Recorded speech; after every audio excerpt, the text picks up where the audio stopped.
Demons from theological, philosophical, medical, and science fiction perspectives. Definition: demons are called spirits that possess physical, organic beings to use them according to their own interests in line with the physical capabilities of the possessed body. The possessor regards the interests of the host only to the extent necessary to preserve the host and to cause as little resistance as possible. This classification as a demon depends on those who held territorial control and feared losing that position. These can even be beings controlled by other possessors. They are not truly capturable.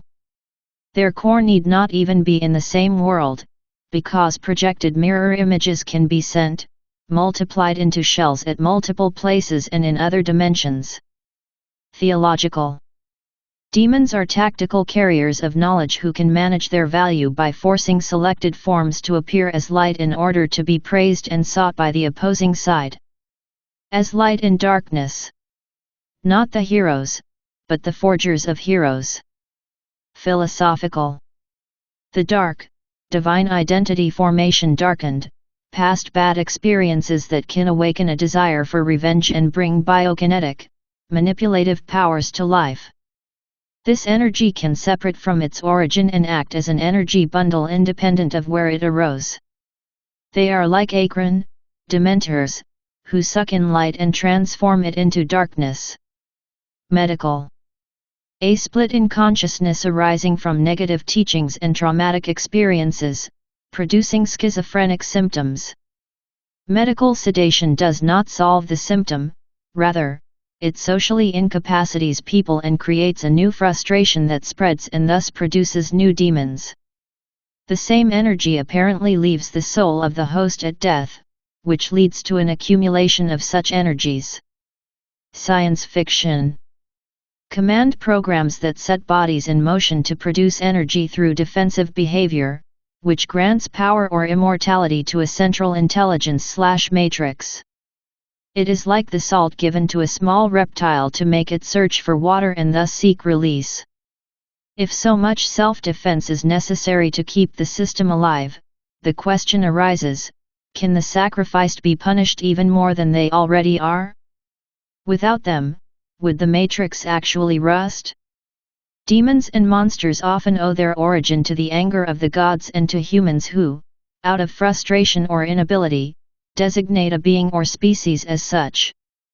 After all, some beings helped humanity to develop, the serpent, Atlas, Demetrius, and others. But also the disloyalty of gods toward humans, for example Medusa. Or humans who pray the Lord's Prayer to God, which includes, "And lead us not into temptation, but deliver us from evil." Is it inability, a management failure, unwillingness? Even if we were created for a role, as Jesus revealed, creation cannot be punished for the invention of the God who invented it or for others. Put bluntly, with persistence and patience I might one day break a bunker with a hammer, probably it would cost the hammer its life. But show me how one drives a nail into a wall to hang a picture with a bazooka. From God, Creator, down to the auxiliary policeman, they punish all the victims of the failure of that prayer, for example pornography that crosses boundaries on the internet, and we pay the gods with prayers, and the authorities and their officials with taxes. For protection, not for their incompetence. And yet the most devastating destructions often came from the gods themselves, even into modern times. Today more is said and shared about it than when, for example, nature signals the impossibility of continuing on this path. And always there's talk of reset, flood, ice age, solar storm, astro events. For simplicity, everyone is declared guilty, manipulated.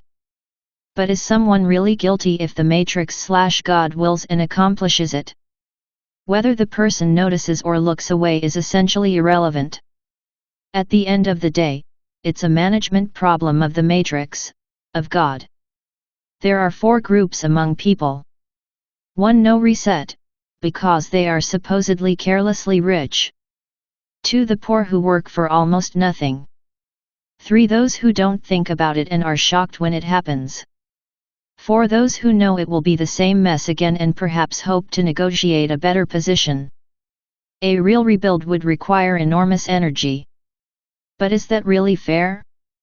It's not like they are compensated in a new matrix for the loss by those who could have given them a better, more independent future, a human version of the gods who helped humans even if it wasn't in Zeus's plan. Or what if God had given the hybrid children of angels and humans their own world to learn how to handle their powers better? Like, sorry kids, you're like elephants in a china shop. I'll give you another place to cause less damage. That God can do so even if he doesn't want to, he proved when he gave Israel a king from among themselves. I recall a line from Christina Ricci, sometimes I play roles because I'm allowed to be that way, there are ways I can't be in real life. So if we all sometimes need to turn red and need a Thunderdome world to let off steam, shouldn't such worlds exist to be bad or let off steam when even the gods are rattled?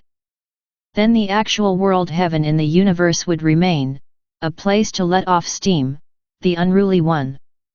And the creatives could rebuild, reinvent, and do more.